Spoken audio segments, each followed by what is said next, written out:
Hi, everybody. Welcome to another episode of Grounding into Simplicity. My name is Tish, and this is my very dear friend, Liron, who is currently in United States of America.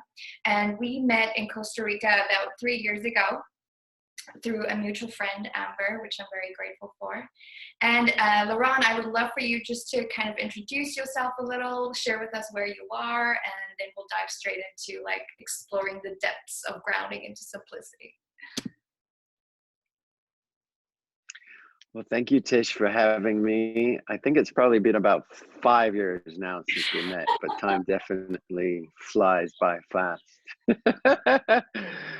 I am in an area called Nevada City, or Grass Valley technically, which is in the foothills of the Sierra Mountain in Northern California.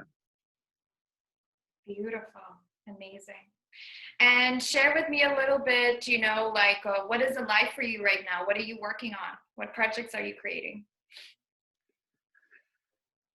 Yeah, just like most people with COVID, our lives were turned upside down very quickly.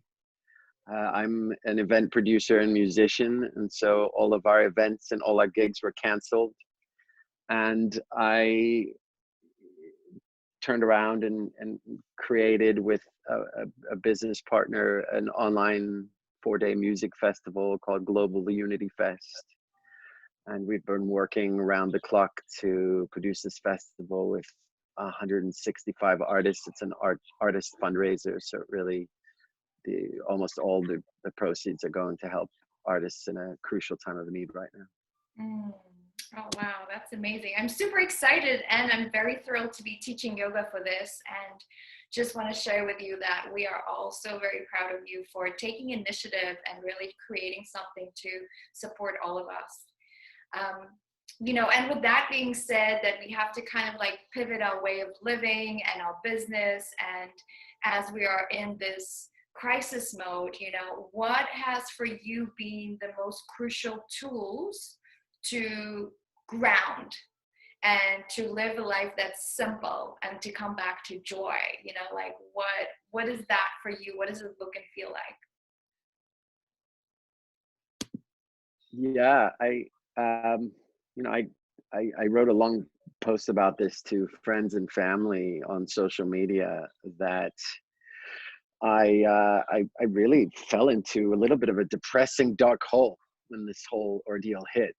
And the first thing that I do for myself personally is that I find the positive energy from within, and I find ways to bring it outward. And the first thing that I did was I started to exercise, and really picked up my level of exercise and started to release endorphins and got rid of things that didn't serve me. And from there, I started, utilizing those endorphins and that positivity to start creating. It gave me more time to get into my personal projects and more time for passionate things that I wouldn't normally do. So I think the simplicity is everything from spending more time with my dog that I actually adopted from Costa Rica, to walks in nature, to eating very healthy foods. I've spent way more time cooking than I ever did, and that's been fun in itself. I think just constantly finding little things that make me appreciate life. That's beautiful. And then, you say you kind of like went to like exercise. What did you actually like? How did you go through like that barrier of that depression where it's like you couldn't almost get out of bed and you want to kind of like binge eat? Like, for people that's moving through that too, what would you say is like the one thing that they can do to like step over it or step into the fire, Yeah, it's a really good point. It's, I go through these stages myself of, as I'm sure most people do, where you get depressed, you overeat, you binge, you get a little bit lazy. It's really hard to self-motivate and to actually get going. But you just have to start little by little. And so what I did was I woke up one day and I said, you know what? I love to run personally. Many people, maybe they like to bike, they like to swim. I said, I'm going to get up and I'm going to run 1 mile today. And so my puppy's stomach was almost touching the ground as well. And so I took him out and we decided to go run a mile. And then after I ran 1 mile, my body naturally did not want to eat the unhealthy products that I was putting in my body when I was depressed. And I stopped wanting to overeat in that manner. And so after a mile, I completely changed my diet. And then the very next day, I ran 1.1 mile. And I started integrating strength training. And I did some sit-ups and push-ups, a little bit, whatever I could do. It was 20 push-ups, and maybe it was 20 sit-ups. And then the next day it was a little bit more and a little bit more and a little bit more. And I didn't completely get rid of every guilty pleasure that I love. I mean, I love pizza. I love ice cream. But what I decided to do was for those 6 days in the week, I have been completely healthy and I've been exercising. And, Tish, after a week or two, your body starts to naturally crave that. So you're not forcing yourself out there anymore. Now you're desiring it and you're feeding off that energy and the endorphins that are being released in your body. You can utilize that to, as I said, get creative and make things happen for yourself and get yourself out of that funk. And it's really been a life-changing moment for me on many occasions when I've done this. But in this one particularly, where you're confined to a small space, it's really important that you find some way of exercising and staying healthy and happy. Beautiful. Yeah, I resonate with what you shared, and it's like a step-by-step process. So it's like at first it looks like this huge mountain in front of you, right? Because it's like everything is like pressuring us right now. It's almost like we're in a pressure cooker. Everything around us is dismantling. Everything is changing. We're uncertain. And it's such a new feeling for us as a human species because we have to sit and rest and find the stillness in the uncertainty. And at the same time, it's like not giving up hope. So, I just want to share that from my personal experience, I definitely went through a stage of losing hope. It was like, well, why would I even want to wake up? And why would I even want to do this? And why would I want to create? And why? And then what really triggered it for me was like, well, why don't you just do it for the joy of it or for the fun of it? Instead of it needing to be something we're working out because we're training for a marathon, or we creating this thing to accomplish something, or we're doing this for someone. What about? And so what really helped me was just finding the little joys and the simplicity, like the simple things that I was doing, like cooking a meal, but then making it an art piece, the presentation for myself, because, I live by myself. So it's really amazing to see how I can really tap into like the beautiful and like really going outside and just sitting and just witnessing the wind blow and like the leaves falling off and just and feeling that breeze, really being present in each and every single moment, and trusting that through making these conscious decisions, which are little by little, I believe that the universe and this force that is behind us, that is constantly supporting us, will empower us to lift us up. So yeah, it's so beautiful how everybody is going through their own little thing, as we transition. So I also am curious to resonate with that. Yeah. Thank you for sharing that. And I'm curious to know for like for our listeners that's kind of like feeling this internal pull, and what is this internal pull? This internal pull is like, okay, we had this life. This is what it looked like. We're total rocking our dharma. We're going to festivals, creating epic things, We're doing this thing. And now all of a sudden our lives are completely different. I almost call it like the past life. because it's like this new life that we're living in, this new reality that we're in. And so for other people, that is used to going to work every day and have a 9 to 5 and like getting home and having the same automatic routine every day, I'm curious to know for you, what would you say was like when you started waking up to this new way of living and this new way of showing up in the world, when you were still in that routine life, that, conditioned life of this is how it needs to be successful, etc. What really happened for you?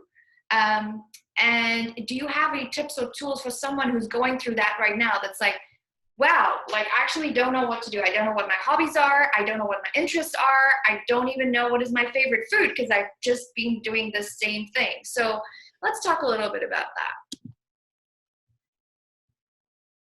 Yeah, well, I could touch on that. I think for starters, I resonate with people who come from the sort of quote unquote 9 to 5 world and a routine of, is your job, and then you come home and you spend some time with family, and you have the weekend, you go out and you have your social life, and then when that's cut from you, it's shocking. I shifted from that routine to becoming an entrepreneur and putting together projects for myself. But what I found that really resonated with me most, Tish, which was had the rug pulled under me, was connection. Human connection, community. That was the most brutal aspect of this, was suddenly being taken away from the thing that really drives me, which is having a connection with all these incredible people in our community and in our space. I think if I were to sort of relay what's really changed my life from a daily life perspective, it's that if you are used to working for someone else in a 9 to 5 environment and suddenly that's taken away from you, I'd say this is a new opportunity for you as an individual to go within and to follow a dream that maybe you didn't think was possible. Because at a time right now where it's not possible to go back out and to get back into the same routine, and I know that a ton of people have lost their jobs. This is a new chance for you as a human to really explore your dharma, and nothing is too late. My father was telling me about a story about his friend. The man is, I think, 75 years old. He's from Italy, and he was a singer back in his 20s. And this happened, and he got together with his old band. They started making music, and the next thing, they were blowing up, and now they're everywhere. And so he's completely gone back to like what he loved as humans, right? So it's never too late. So I'd say tap back into that child mentality of what it was that you really wanted to do, and if you had no restrictions, what you would do, and go for it. Yes. I like that. I like that, he kind of like left the singing because life happened, and now he gets a chance to like go back to what really makes his heart come alive. And I feel for a lot of us that has been the thing, like even in my life, like I've been on such a go mode to produce and to create and to achieve that it's actually like given me an opportunity to really slow down and surrender into like doing the things that I've been really wanted to do. Like I've been in Costa Rica for 5 years and I've wanted to learn Spanish, and now I have the time to actually every day spend an hour and study my Spanish. I am someone that absolutely is in love with nature. I can't live without it. And because I was always on the run or traveling and working, I didn't actually have the time to just sit and be in nature, like not with a motive to do something or to do anything. It's just a matter of being in nature and just sitting and being in a witness. So yeah, I feel like, this standstill is not bad. It's nor good or bad. I don't want to go into like good or bad, but I just feel like it's really an opportunity for a breath of fresh air. And so if we can see it in that way, and if we can share with our family and our friends, you know, and I say this to my family, I ask them now, I created a group, COVID lockdown for our family.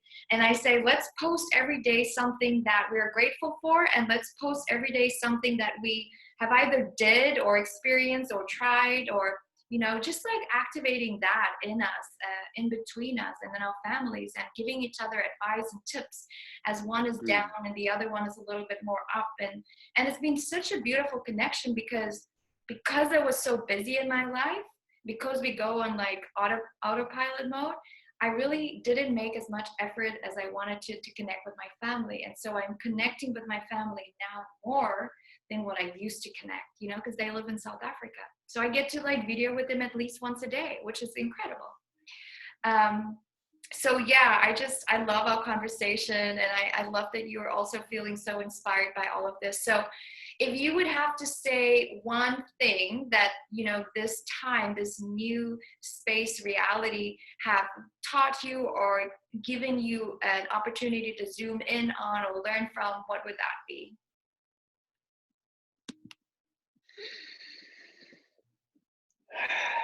It would be to slow down and appreciate the little things that we have on a daily basis, that when it's suddenly taken away from you, you really are grateful for.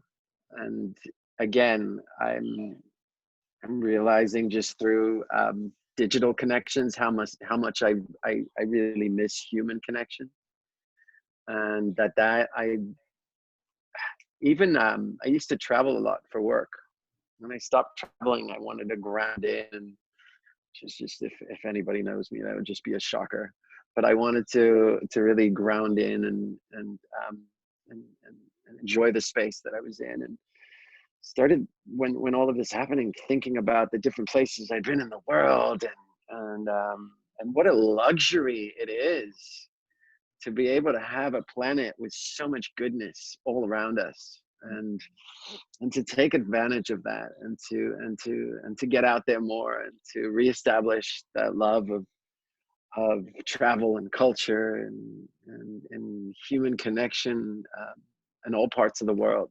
And so that's what's inspired within me, is to get back out there, and that life is really short, and to get back to my beloved Costa Rica, where I have such a beautiful, heart-centered tribe and family. When I say family, I think there's blood family, which I love dearly, and then there's soul family. And so to have soul family that I've now established in all parts of the world, I think there's really a longing to reconnect and to be in presence with everyone again.